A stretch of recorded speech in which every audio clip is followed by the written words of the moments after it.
በምስራቅ አርሲ አሰኮ ወረዳ 3 ኦርቶዶክሳውያን መገደላቸው ተገለጸ። አንድ ቄስ ተመልከቱ።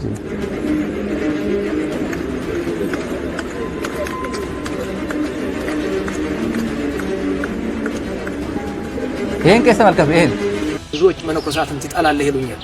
እኔ አልጠላም። ከተማ ምን ይሰራል? ውስኪ ምን ያደርግልህ?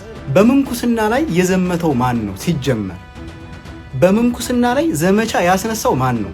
ዛሬ ሀረር መድኃኔዓለም ትናንት መስጊድ የነበረ ቤተክርስቲያን ሆኖብኛል። ከፍ ያለው የሚባለው ደግሞ ይሄ ነው። እንግዲህ በቀጣይ ይመጣል ተብሎ እሱን ይተካል ተብሎ የሚጠራው ከፍ ያለው ተፈራ የሚባለው ይሄ ነው። እስኪ እንስማው። ይሄ ደግሞ የሚለው የኦሮሞ ብሔረተኞች የሆኑ ድምፃውያን አሁን በሚያወጧቸው ዘፈኖች በአማራው ሕዝብና ባህል ላይ መሳለቅ ዋነኛ መገለጫቸው እየሆነ መጥቷል። ሰላም ጤና ይስጥልኝ። እንዴት አደራችሁ? እንዴት ዋላችሁ? እንዴት አመሻችሁ? አምላክ አበው ቅዱስ እግዚአብሔር ስሙ ዛሬም ዘወትር የተመሰገነና የተወደሰ ይሁን። በወቅታዊ ጉዳይ ተመልሼ መጣሁኝ። ዛሬ እንግዲህ አርሲ ላይ 3 ሰዎች እንደሞቱ ሰምተናል። ማህበረ ቅዱሳንም ዘግቦት ደርሶናል። አዲስ አበባ ላይ የተፈቀደ ሰላማዊ ሰልፍ አለ። የመነኮሳት ጉዳይ የምንመለከተው ነው የሚሆነው። ከመነኮሳት ደግሞ በጣም የገረመኝ ደግሞ የአብይን እጅ ሲስም የነበረ መነኩሴ ደግሞ ነበረ። እንመለከተዋለን። ሽመልስ አብዲሳ እንደተነሳ ሰምተናል። ደግሞም የሐረርን ጉዳይ እናያለን። ሐረር ጀጎል ላይ የሚገኘው የመድኃኔዓለም ቤተክርስቲያን መስጊድ አፍርሰው ነው የሰሩት የሚለው የአብይ አህመድ አማካሪ ነው። እስቲ እስከ ፍጻሜ ድረስ ተመልከቱት። ለብዙዎችም እንዲደርስ ሼር አድርጉት። ከአርሲ እንጀምርና ሀሳባችንን እያሰፋ ነው እንሄዳለን።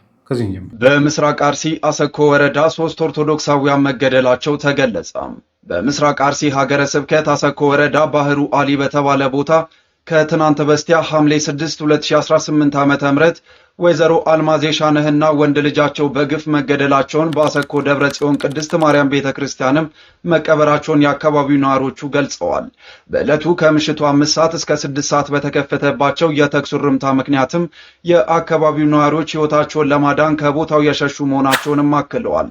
ሐምሌ 5ም ዳኛም የለው በሚባለው አካባቢ የ90 ዓመት አዛውንትም በግፍ መገደላቸውን የገለጹት ምንጮቹ አካባቢው አሁንም ስጋት ውስጥ እንደሚገኝና ነዋሪዎቹም ቦታውን ለቀው እየሸሹ መሆናቸውን አሳውቀዋል። ዘገባው ይሄ ማለት የማህበረ ቅዱሳን ቴሌቪዥን ነው። ማህበረ ቅዱሳን የዘገበው ይሄ ማለት ከዛ በፊት 2 ሰዎች ተገድለዋል ብዬ ትናንትና መረጃ ሰርችላችሁ ነበረ። ትናንትና ማህበረ ቅዱሳን ባጋራው መሰረት 3 ሰዎች እንደሞቱ ሰምተናል። ቀብራቸውም ተፈጽመዋል። ይህ ቦታ ላይ ነው እንግዲህ ምርጫ ለማደናቀፍ ነበር ሲባል የነበረው እዚህ ቦታ ላይ ነው። ኦርቶዶክሳውያን በየዕለቱ እየተገደሉ ነው። ታዲያ ይሄ ነገር ሃይማኖት አይደለም የሚሉን አንዳንድ ሰዎች ታዲያ ለምንድን ነው ታዲያ ኦርቶዶክስ ብቻ የሚገደሉት ብለን እንጠይቃለን። ለምንድን ነው ከሌላ ቤተ እምነት ያሉ ሰዎች ለምንድን ነው የማይገደሉት? ለምንድን ነው ግድያው ሃይማኖት ላይ ያነጣጠረ ካልሆነ ለምንድን ነው ሙስሊሞች ተገደሉ ሲባል ማንሰማው? ለምንድን ነው ዋቄ ፈናው ተገደለ ሲባል ማንሰማው? ለምንድን ነው እምነት የለሹ ተገደለ ሲባል ማንሰማው? ለምንድን ነው ኦርቶዶክስ ብቻ የሚገደለው የሚለው ጥያቄ ማንሳት እንችላለን። ግን ጥያቄው ለማን ነው የምናነሳው? ለገዳዮቻችን ነው የምናነሳው ወይስ ለማን የሚለው ነገር ለራሴ ግራ የሚያጋባኝ ነገር ነው። ምክንያቱም ይህ መንግስት ማለት ዘርን ተኮር አድርጎ የሚሳደቡ አካላትን ዘፈን የሚያወጡ አካላትን የሚያበረታታ መንግስት ነው። በየሚዲያው ጭምር እንደሚሰራጭም ይህን ሰው ወደ ቪዲዮ ከመግባታችን በፊት እባካችሁ ቪዲዮዎቼ ምንም እየታዩ አይደለም። ስለዚህ እባካችሁ ላይክ እና ሼር ማድረጋችሁን አትርሱ። ደግሞ በውጭ ዓለም ያላችሁ ሰዎች ሜምበርሺፕ ጆይን ማድረጋችሁን አትርሱ። እንቀጥል። የኦሮሞ ብሔረተኞች የሆኑ ድምፃውያን አሁን በሚያወጧቸው ዘፈኖች በአማራው ሕዝብና ባህል ላይ መሳለቅ ዋነኛ መገለጫቸው እየሆነ መጥቷል። በተለይ የፋኖ ኃይሎች ትግል እየተጠናከረ መምጣቱን ተከትሎ እየለቀቋቸው ያሉት ዘፈኖች እጅግ አደገኛና የእርስ በርስ ግጭት የሚቀሰቅሱ ቢሆንም እንኳን በሕግ ሊጠየቁ ይባስ ብሎ ሙዚቃዎቻቸው መንግስት በሚያስተዳድሯቸው መገናኛ ብዙሃን እየተለቀቁ ይገኛሉ። ከነዚህ በመገናኛ ብዙሃን እየተላለፉ ካሉት ዘፈኖች ውስጥ አንዱ ይህ አንተ ፎጣ ለባሽ ከፉከራ ውጭ ምን ታውቃለህ፣ ህዝባችን ስለተነሳብህ መግቢያ አንፈልግ የሚለው ይገኝበታል።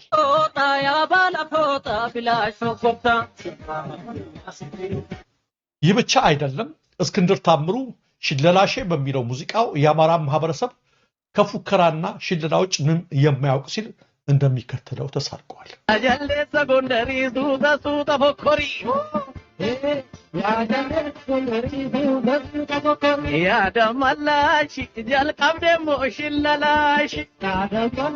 በሟች ጮኛው በሞዴል ቀነኒ አዱኛ ግድያ ተጠርጥሮ ከታሰረ በኋላ እንዲፈታ የተደረገው ድምፃዊ አንዱዓለም ጎሳም አማራ ሆይ ከአዲስ አበባ ትጠራረጋለህ እያለ በአደባባይ ያቀንቅኗል። ዮሳን ጌታሁን የተባለው ዘፋኝ ቡሎ በተሰኘው ዘፈኑ የሰሜንን ባህልና ዝምድና በቃን አንፈልገውም ብለዋል። ሌሎችም ጥቂት የማይባሉ የኦሮሞ ብሔረተኞች አቀንቃኞች የአንድን ሀገር ህዝብ በአንድነትና በፍቅር የሚያዳብር ስራዎችን በማበርከት ፈንታ ከላይ ትዕዛዝ የተሰጣቸው ይመስል በተለይ በአማራውና በሰሜኑ ማህበረሰብ ላይ የጥላቻ ቅስቀሳ ማቀንቀንን የመረጡ ይመስላሉ። ደግሜ እላለሁ፣ ይህን ጉዳይ ከሁሉ በላይ አስከፊ የሚያደርገው እንዲህ ያሉ መርዘኛ መልእክትን ያዘሉ ዘፈኖች በተደጋጋሚ በመንግስት መገናኛ ብዙሃን እንዲለቀቁ መደረጋቸው ነው። ዳስጣል የሚል ዜማ በመጫወት መሬት ላይ ያለውን እውነታ አጋልጦብናል በሚል ንዴት ስለ ፍቅር የተቀነቀኑ የቴዲ ሙዚቃዎች በሙሉ በሚዲያ እንዳይተላለፉ ያገዱ ባለስልጣናት በአንድ ማህበረሰብ ላይ ያነጣጠሩ የጥላቻ ዜማዎች የአየር ሰዓት እንዲያገኙ ሊቸንሳ መስጠታቸው ቢያሳዝንም የስርዓቱን ስሪትና ባህሪ እንደምናውቅ ግን ይህ አይደንቀንም። አውሮፕላን ማረፊያ ለመርቅ ብሎ ሄዶ የጎጃም ህዝብ በአፄ ዮሐንስ ጊዜ የደረሰብን በደል አስብ በማለት ህዝብ የሚከፋፍል መርዝ ረጭቶ የሚመለስ መሪ ባለበት ሀገር የስርዓቱ ዘፋኞች መሪያቸውን መምሰላቸው የሚጠበቅ ነውና። በነገራችን ላይ ይሄ ኤርፖርት ላይ ሄዶ ያደረገው ነገር በጣም ጸያፍ ነው። በተለይ ደግሞ ለነገ እያስቀመጠ ያለው እየተከለ ያለው መርዝ ቀላል አይደለም፣ ወይ ደግሞ በጥቂት ሊነቀል የሚችል ነገር አይደለም። በየሄደበት ቦታ በሙሉ መርዙን እየተከለ መርዙን እየረጨ ነው የሚሄዱ። ስለዚህ አሁን ጦርነት እያሰበ ያለው ወደ ትግራይ ስለሆነ አማራ ክልል ያለውን አካል ትግራይ ላይ ፊቱን በደንብ አድርጎ ካልኩሌትድ አድርጎ እየተናገረ ነው። በነገራችን ላይ ሌላኛው ቄሱን እስቲ የሳመውን ቄስ እንመልከትና አዲስ አበባ ላይ ያሳሰበውን ሰላማዊ ሰልፍ እናየዋለን። ተመልከቱ።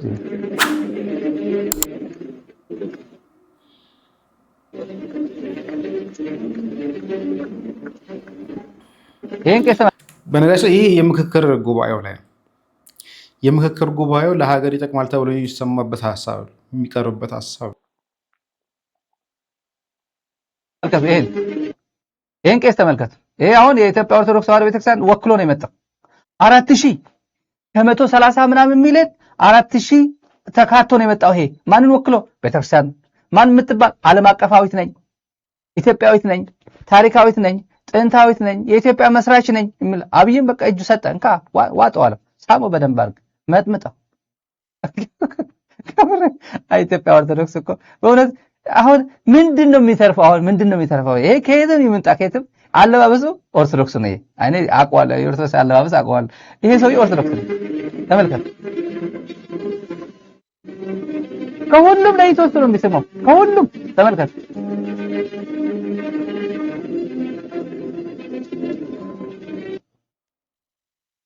ይሄ አባቱን አያከብርም። እንደዚህ አይነት ፓትርያርካቸውን ሲሳደቡ የነበሩ ቀሳውስት ናቸው። አሁን ጠቅላይ ሚኒስትራቸውን ይሳለማል። እንደዚህ አይነት እውነት ነበር ነው ወይ? አንድ ሀገር ውስጥ የነበረ ነው ወይ? 3000 ዓመት ነን 1000 ዓመት ነን ምናምን የሚል ህዝብ ከየት የለመደው ከየት ያመጣው ባህል ነው ይሄ? መከባበር የለም። ቤተክርስቲያን አሰዳቢ ነው። ለማንኛውም ተመልካቾች የባህር አሳጡን ወደሚለው ጉዳይ እንሂድ። የባህር አሳጡን የግብጽ እና ኤርትራ አካባቢ ስድብ ተሳድቧል አብይ። በእውነት ቀይ ባህር ያሳጡት እነማን ናቸው? አሁን ኢህአዴግን ነው ፕራይመሪ ህወሓትን የሚሳደበው ኢህአዴግ ቀይ ባህር አሳጣን። ስለዚህ ይሄ ህገ መንግስት እየቀየርኩልህ ያለው ቀይ ባህር ለማምጣት ነው የምንለው። በነገራችን ላይ ዝም ብዬ ቦተም ላይኑ አብይ መስማት ነበረበት። የህወሓትን የትላንት ማስጠንቀቂያ መስማት አለበት። ቀነገደብ ሰጥቶታል። ህወሓት አውቃቸዋል አይደል? ቀነገደብ ሰጥቶታል። ዝም ብሎ አይደለም፣ ሜርሴለስ ነው ይሄ ቀነገደቡ። ዝም ብሎ ዋጋ የለውም። ዝም ብሎ ማሲንጋ ሄዶ ትንሽ አረጋግቶልኝ ይመጣል። የትግራይ በቃ ትንሽ በቃ ሰላም አለ እንዴ? ማሲንጋ እኮ መጥቶ ነበር፣ በቃ የግድ አብይ ሰላም እያደረገ ነው ማለት ነው ምናምን ብሎ ትግራይን አዘናጋለሁ ብሎ አሰበ ከሆነ አይዘናጋም። በትግርኛ እነግረዋለን። በአማርኛ የማይገባው እንኳን በትግርኛ እነግረዋለን። ቅጥፈት ነው ይሄ። ስራ ማሲንጋ የሚሰራው ስራ የአሜሪካ አምባሳደር ሆኖ አሁን የመጣበት ኢምንት ውጤት አይኖረውም። ቢኖረው ደስ ይለኛል። እኔ ደስ ይለኛል። ኢምንት ግን የለውም። አብይ አህመድ አልቀየረ፣ ፖሊሲው አልቀየረም። በኢትዮጵያ ውስጥ የሚከተለው ዛሬ እንኳን ሲናገር የነበረ ይሄ ሁላ ይሄው እናንተ በሶስት ሰው ነው የምታምኑት፣ እኔ 4000 አምጥቼላችኋለሁ። ብሎ ዛሬ እኮ ያመጣው ተረት እኮ አንድ ማሳያው ጦርነት እኮ ሲያውጀዋለሁ ጠቅላላ ንግግር የቀይ ባህር ጉዳይ ጦርነት ነው አመጣላችኋለሁ ቀይ ባህር አይቀርም ይሄ የግብጽ ሴራ ሰራችብን ግብጽ የሚለው ቋንቋ ይጠየፋል ይፈራዋል ነጤፍ ሳውዲ ይፈራዋል አይኖ ለምን እንደሚፈራ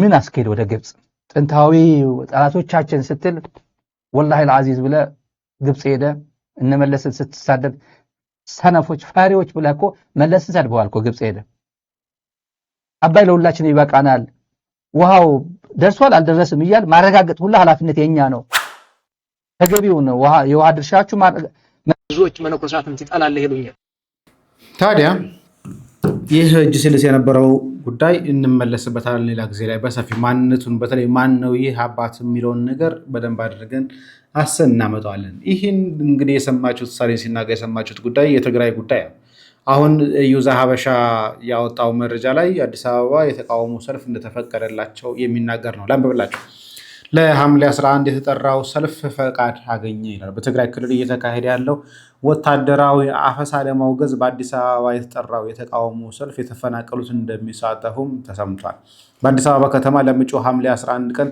2018 ዓ.ም የተጠራውና ህገወጥ ወታደራዊ መልመላ እንዲሁም በሰላማዊ ዜጎች እስር ላይ ያተኮረው የተቃውሞ ሰልፍ በመንግስትን ፈቃድ ማግኘቱን በከተማው የሚገኙ በርካታ የትግራይ ተፈናቃዮችም ሰልፉ ላይ እንደሚሳተፉ ታውቋል የስምረት ፓርቲን ጨምሮ ሌሎች የፖለቲካ ኃይሎችን ያካተተው የትግራይ ሰላማዊ ለውጥን ምክክር ቤት የጠራው ይህን ሰልፍ የትግራይ ክልል የተፈጸመ ነው ያሉትን ወታደራዊ አፈሳ ለማውገዝ የታሰሩ እናቶችን ገበሬዎችን ድምጽ ለማሰማት እንዲሁም ለአዲስ አበባ ተፈናቃዮች ተገቢውን ድጋፍ እንዲያደርግ ለመጠየቅ መሆኑን ተሰምቷል ወይ ደግሞ ተገልጿል ይላል የስምረት ፓርቲ ጽሕፈት ቤት የሚዲያ እና የኮሙኒኬሽን ኃላፊው መርዓ ለአዲስ ማለር እንደነገሩን የሰልፉ ዋና ዓላማ በትግራይ ክልል ህጋዊ ያልሆነ አዋጅ መነሻ በማድረግ በወጣቶች ላይ እየተፈጸመ ያለውን አስገዳጅ ወታደራዊ ምልመላና ያለአግባብ የታሰሩ እናቶችን ገበሬዎችን በደል ዓለም አቀፍ ማህበረሰብ ይፋ ማድረግ ነው በተጨማሪ የኢትዮጵያ ብሔራዊ ምርጫ ቦርድ እውቅና የነፈገው የህወሓት ቡድን የፕሪቶሪያ ስምምነት ፈርሷል በሚል እያከናወነ ያለውን ተግባር ለማውገዝ የፌደራል መንግስት በበኩሉ ኃላፊነት እንዲወጣ ለመጠየቅና ጦርነቱን ምክንያት ተፈናቅለው አዲስ አበባ የሚገኙ ትግራይ ተወላጆችን አስፈላጊውን ሰብአዊ ድጋፍ እንዲያገኙ ማስቻል እንዲሁም ኃላፊነቱን እንደሆነ ኃላፊው አስረድተዋል ይላል በደንብ አንድ በጣም ግልጽ የሆነ ነገር ቢኖር መንግስትን ሊቃወም የሚችል ነገር እንደማይፈቅድ እናውቃለን ይሄ ኤግዛምፕል አያስፈልገውም ኢትዮጵያ ውስጥ ያለው የብልጽግና ፓርቲ ብልጽግናን ይቃወምብኛል ያላቸውን ሐሳቦች መቼም እንደማይደግፍ እናውቃለን ወይ ደግሞ ሌላው ዓለም ጉዴን ይሰማብኛል ብሎ የሚለውን ነገር እንደማይቀበሉ ይታወቃል ነገር ግን ይህን ነገር ለመፈቀደው ቢባል ያሰበው ያሴረው አንድ ድብቅ እኛ ያልተረዳነው ጉዳይ እንዳለ ግን ግልጽ ነው እንጂ በፍጹም ለትግራይ ህዝብ አዝኖ ደግፎ ይሄን ያደርጋል ብዬ አላስብም ወደ መነኮሳቱ እንምጣ ከመምህራችን ከዲያቆን ዳውስ እንጂ ብዙዎች መነኮሳትን ትጣላለህ ይሉኛል እኔ አልጣለም ከተማ ምን ይሰራል ውስኪ ምን ያደርግለት በግልጽ እንናገር በተባለ የዚህ ዘመን ልቁብሽ መነኮሳት በቤተክርስቲያን መዋቅር ውስጥ ሰክስገዋል እኔ ከመናፍቃን ከአሕዛብ በላይ ከሰይጣንም በላይ የሚያስፈሩ መነኮሳት ምክንያቱም መነኮሳት መዋቅሩ ቦታቸው አይደለም አንድ መዋቅር ባሳይ በጣም የተሻለ ይመስለኛል ማለት ቤተክርስቲያናችን እንዴት እንደጠፋች ማሳየት ያስፈልጋል አጋንንት ምንኩስናውን አባሽ ጳጳሳት የሚሾሙ ከመነኮሳት ብቻ ስለዚህ የሚሾሙ የተበላሸው መነኩሴ ጳጳስ ነው ማለት ምን ተበላሸ ጵጵስና ተበላሸ ካህኑን የሚሾመው ካህኑን ወደታች የሚሰጠው ክህነቱን ጳጳሱን ጵጵስናው ሲበላሽ ምን ተበላሸ ጵጵስናው ክህነቱ ተታች ክህነቱን አይደለም ህይወቱን ቅድም እያልኩ ያለው ስለ ህይወቱን የምንኩስና ያው ሲበላሽ የጵጵስና ህይወት ተበላሽ ከመነኮሳት ከጳጳሳት የማይጠበቁ ቃላትን ሰማይል በጣም ሰላም እንድናችሁ አሰውት ይሄን የተናገረው ቆይቷል ምንኩስና ሲበላሽ ጵጵስና ነው የሚመጣው ከመነኮሳት ነው ጵጵስና የሚመጣው ስለዚህ ምንኩስና ሲበላሽ የጵጵስና መሰረቱ ይበላሻል ይሄ የተበላሸው ስርዓት ወደ ጵጵስና ሲመጣ ያ ጳጳስ ደግሞ የሚሾመው አካል ደግሞ እየተበላሸ ይመጣል ስለዚህ ሰክሰሽን ኦፍ አፖስቶሊክ ሰክሰሽን የሚባለው የሐዋርያት ቅብብሎሽ የሚባለው ሐዋርያት ክህነቱ የመጣበት ቅብብሎሹ የነገረ ጵጵስና ጉዳይ እየተበላሸ ይመጣል ስለዚህ መነኮሳት ወደ ገዳም ይሄዱ ሲባል እንደ አባ ገብርኤል አይነቱ ይሄዳሉ እንዴ? ለምን ይሄዳሉ? እናንተ በርገር እየበላችሁ ለምንድን ነው እነሱ ማይዛኑት? አይነት ነገር ያመጣሉ። ለማንኛውም ይህን ሀሳብ ሞግት ምንድን ናችሁ? ይሄ ነገር እየተባባሰ ሄድ አይደለ? እኔ ሼር ላይክ ብታደርጉልኝ ደስ ይለኛል። ይሄን ቪዲዮ በምንኩስና ላይ የዘመተው ማን ነው? ሲጀመር በምንኩስና ላይ ዘመቻ ያስነሳው ማን ነው? ምንኩስና በሚባለው በዓላማው ላይ ማን ነው የተነሳው? በምንኩስና ዓላማ ላይ ማን ነው የተነሳው? ይህን ጥያቄ መመለስ አለብን። እኛ ኦርቶዶክሳውያንም ራሳቸው መነኮሳት አባቶችም ሌሎችም ኦርቶዶክሳውያን የሚለው ስለሚጠቀልለው ሁሉንም ማለት ነው። የተከፈተው ዘመቻ አግባብነት የለውም። ይሄ ለማለት የፈለኩት ከተማ ውስጥ ስለተቀመጠ አንድ ጥፋተኛ መነኩሴ አይደለም።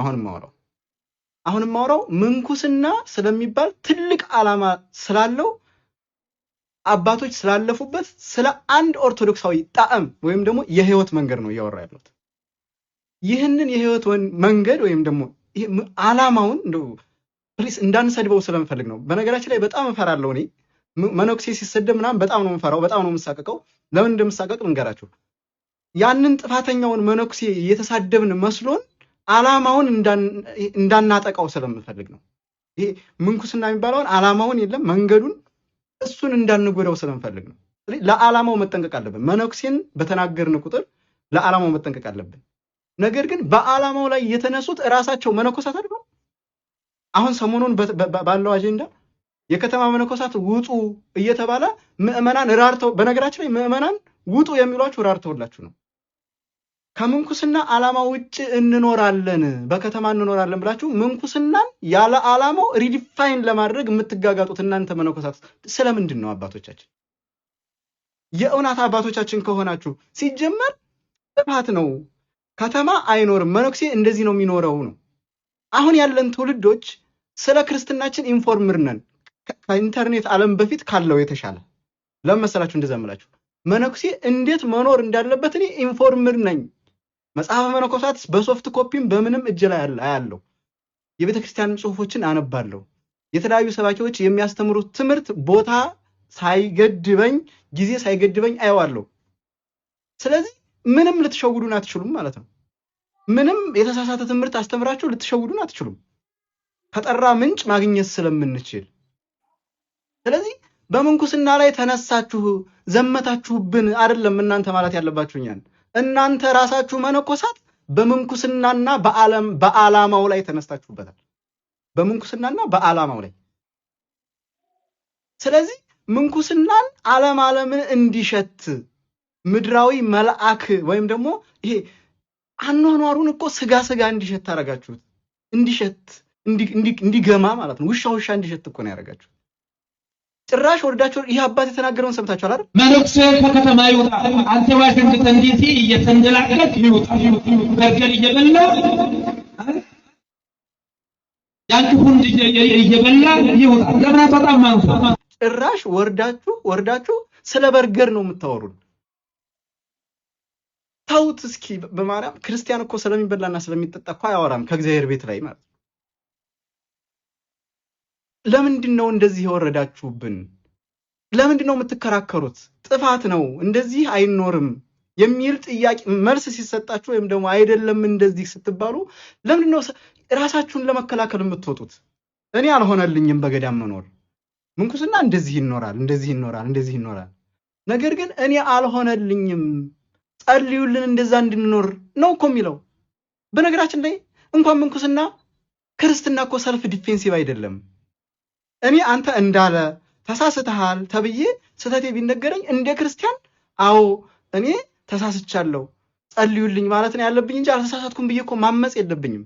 ስለ ኃጢአቴ እኮ ዲፌንሲቭ መሆን የለብኝም እኮ። ክርስትና እኮ ሰልፍ ዲፌንሲቭ አይደለም። እንኳን በዚህ በኩል ክርስትና ሰልፍ ዲፌንሲቭ አይደለም። እንኳን ምንኩስና አይሆንም ከተባለ አይሆንም ነው። ስለምንድን ነው ጠምዝዛችሁ የምንኩስናን ዓላማ እናንተ እንደምትፈልጉት የምታደርጉት? የምንኩስናን ዓላማ መኖር ካቃታችሁ ከምንኩስና መውጣት ትችላላችሁ። ነፃነት አላችሁ። ስመነኩስ እኮ ምንኩስናን ስትኖሩት ማለት ነው። ይሄ እንደ ክህነት አይደለም። አሁን ክህነት የሚሰጥ ነገር ነው። ምንኩስና ግን መርጣችሁት ነው። እኔ እንደዚህ እኖራለሁ በዓለም ህጋውያን እንደዚህ ይኖራሉ። ኃጢአት አይደለም። ህጋውያን ወይም በዓለም ላይ ያሉ ክርስቲያኖች የሚኖሩት ኑሮ ኃጢአት ስለሆነ አይደለም እናንተ መነኩሴ የሆናችሁት። ለኤክሴፕሽን ህግ ለመገዛት ነው መነኩሴ የሆናችሁት። እኔ መነኩሳለሁ ለኤክሴፕሽን ህግ እገዛለሁ ብላችሁ ራሳችሁ ወዳችሁ ነው መነኩሴ የሆናችሁት። ለዓላማው መኖር ስትጀምሩ በዓላማ ጸንታችሁ እንድትኖሩ የቤተክርስቲያንን ጣዕምና ትእዛዟን ስርዓቷን እንድትጠብቁ ይጠበቅባችኋል። ካልሆነ ግን ቤተክርስቲያን ራሱ ከምንኩስናው አይደለም ከቤተክርስቲያንም ከሃይማኖትም መውጣት መብት አለኩ። ክርስቶስን እስከ ዓለም አምለክ ድረስ ነፃነት ሰጥቶናል እኮ። የምንወደው አምላካችን እኮ ለዛ እኔ ክርስቶስ አምላኬ ነው፣ እወደዋለሁ፣ አመልከዋለሁ፣ እሰግድለታለሁ። ግን ዓለም አምለክም ዓለመውደድም እንዲችል ደግሞ ነፃነት ሰጥቶኛል። እንደውም እግዚአብሔርን እንድንወደው የሚያደርገን አንድኛው እኮ ይሄ ነገር ነው። ይሄ ነፃነት ነው፣ ፍቅር ማለት ነው። ፍቅርን መቼ ነው የምንረዳው? እኔ ወርደን እኔ እንዴት ነው የምንመልስላችሁ አባቶቻችን? ይሄን ጉዳይ ምን እናደርግላችሁ? እሺ በነገራችን ላይ የምዕመናን ርህራሄ እኮ ነው። ሂዱ ውጡ፣ መነኩሴ በከተማ አይኖርም። ርህራሄ እኮ ነው ይሄ። አምላካችሁ ነው የሚሻለው፣ ለእኛም አልጠቀመም በዚህ መኖር። እናንተ ፉክክር አደረጋችሁት። እናንተ በርገር እየበላችሁ ከፈለጋችሁ ውጡ ማለት ጀመራችሁ። ከመነኮሴ እስከ ሊቀ ጳጳስ ማለት ነው። እኔ በጣም ኢሞሽናል ነኝ። እኔ እንጃ ምን ማለት እንዳለብኝ አላውቅም። እኔ እንጃ እንግዲህ ሲጀምር በነገራችን ላይ ማለት ያለ ማለት ጉዳይ አይደለም። ቤተክርስቲያንን የመውደድ እግዚአብሔርን የመውደድና ያለመውደድን ጉዳይ ጭምር ስለሆነ አምላካችን የምንወደው ከሆነ በቤተክርስቲያን ባለው ስርዓት ነው የምንገዛው። ቤተክርስቲያን ደግሞ ስርዓት ሰርታልን ህጉን ደንግጋልን ተቀምጦልናል። የቅዱስ ሲኖዶስ ውሳኔም ጭምር አለው። የቅዱስ ሲኖዶስ ውሳኔ ስንል አንዱ የሚያካተው ጳጳሳትን ጭምር ነው። እነሱ የወሰኑት ውሳኔ አለ። መነኮሳት ከገደሙበት ገዳም እንዳይወጡ ለተልእኮ ካልሆነ በቀር እሱም የገዳሙ ያፈራው የሚሸጥ ነገር ካለ አሊያም ደግሞ እንደ አባ ገብረ ኪዳን የሆነ ቦታ ሄደው ደርሰው አስተምረው የሚመለሱ ነገር ካላቸው ካልሆነ በቀር ደሞዝ ተቆርጦላቸው ብር እየተከፈላቸው መኪና እያሽከረከሩ ደግሞ በጣም የላመውን ነገር እየበሉ መኖር የምንኩስና ተግባሩ ግብሩም አይደለም። መነኮሳት ግብራት አላቸው። ጾም፣ ጸሎት፣ ስግደት፣ ትህርምት ደግሞ የማረስም ከሆነ የጥልፍ ስራ የመስራትም ከሆነ ምንም ነገር የማድረግ ከሆነ ሰየው።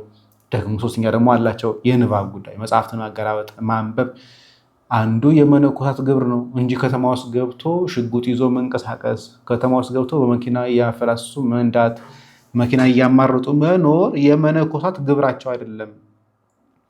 መነኮሳት ዓለምን ጥለውት ሄደዋል እንጂ ተመልሰው ዓለም ላይ የሚመለሱበት ምክንያት የለም። መነኩሴ የሞተ ነውና። በእርግጥ ይሄ ትርጉም ባለፈው አንዱ ሲክደው ነበር። መነኩሴ ሞቶ የተባለው እንደ ምዕመናን በከተማ እንዳሉት አይነት ነገር ነው ብሏል። በጣም ወራዳነት ነው። እንቀጥል።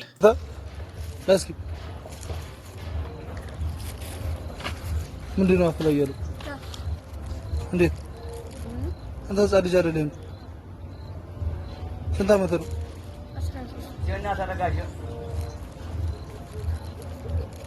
ሴነሽ የት ነው ሀገር?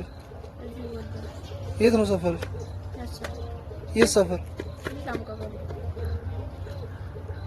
እና ቤተሰቦች ያውቃሉ መቃምሽን? ለምንድን ነው የምትቀቢው? ሲጋራ የሚያጨስ ነው? እና ላይተሩ ምንድን ነው? የት እየሄድሽ ነው? ጭራሽ አሉ አንቺ ጋር የሚቆሙ?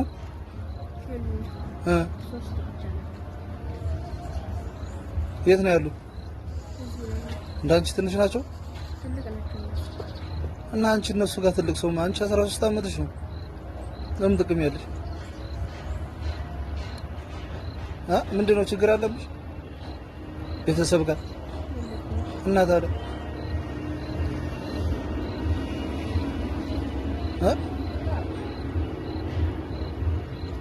ትምህርት ትማሪያለሽ? የት አይተቦታ?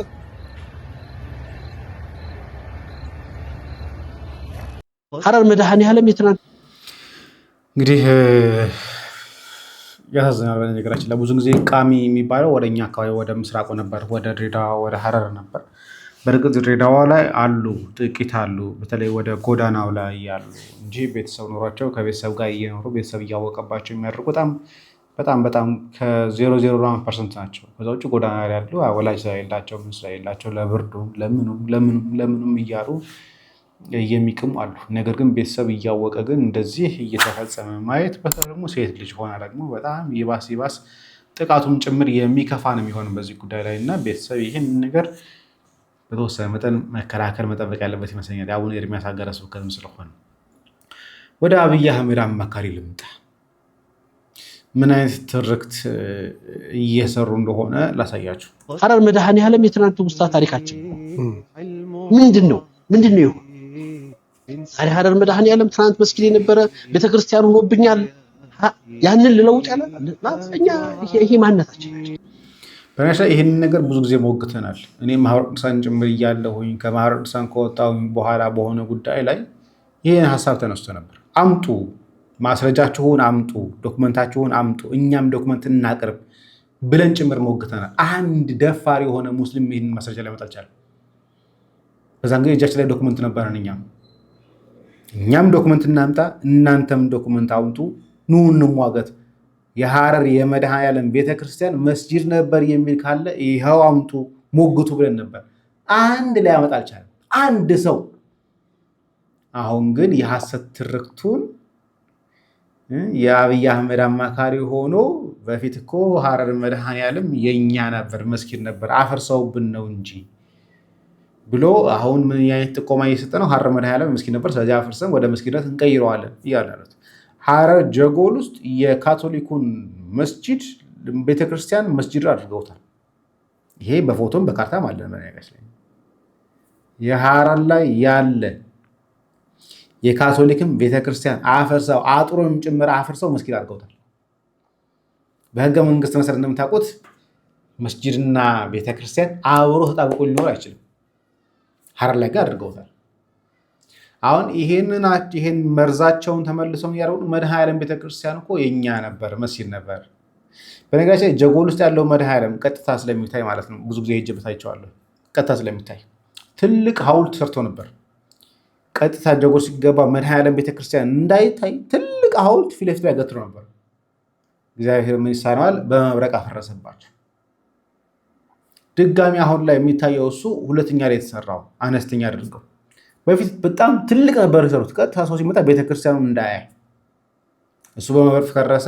ድጋሚ ሁለተኛ ተሰራና አሁን እንደምታዩት ያለው ነገር ነው።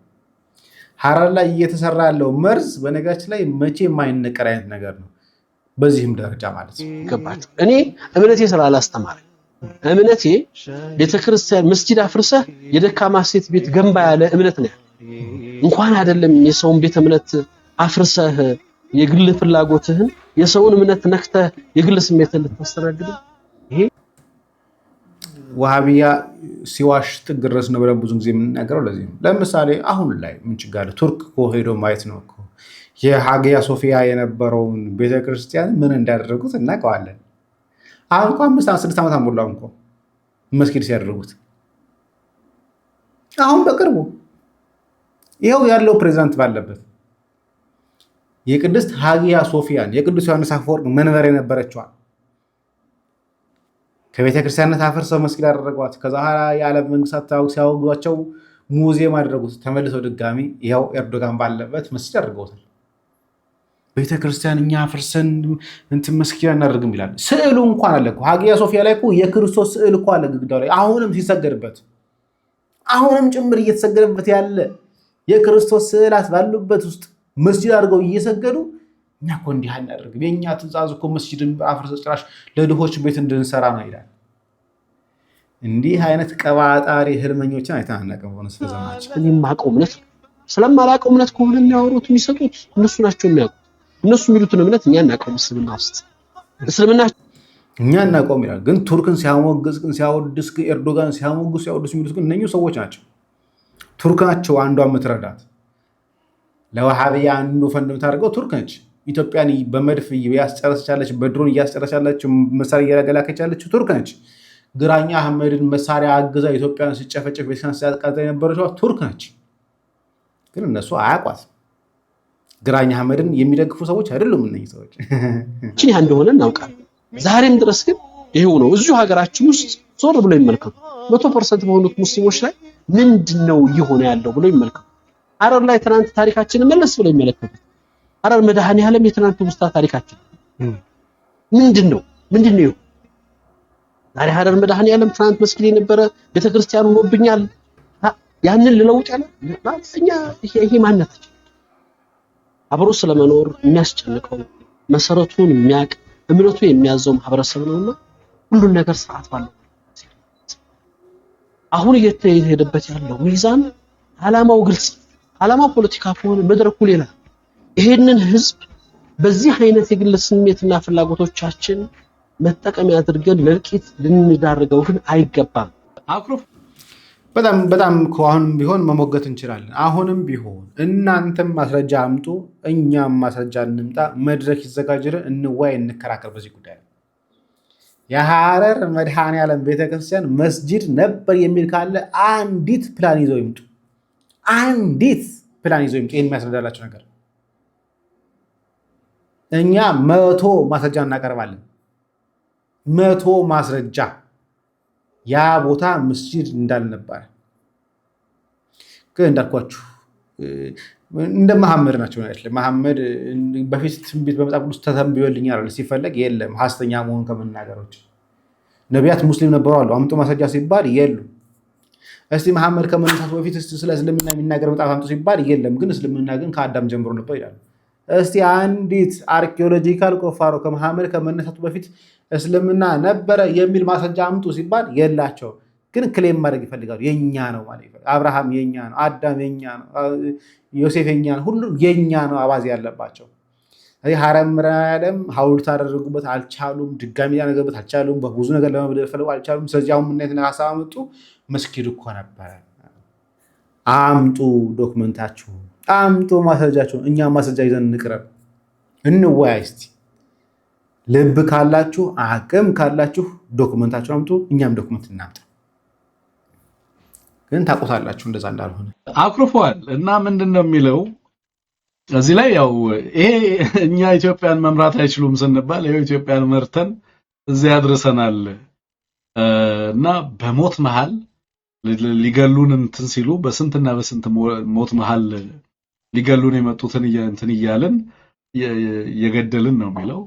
ያው የተቋቋመን እዚህ ደርሰናል ይልና ማንም ክሬዲት መውሰድ አይችልም። መውሰድ ካለበት ክሬዲት እኛ ይሄ ሆገንስ ከነ ይላል የኔ ሊደርሺፕ ነው እያለ ነው የሚናገረው።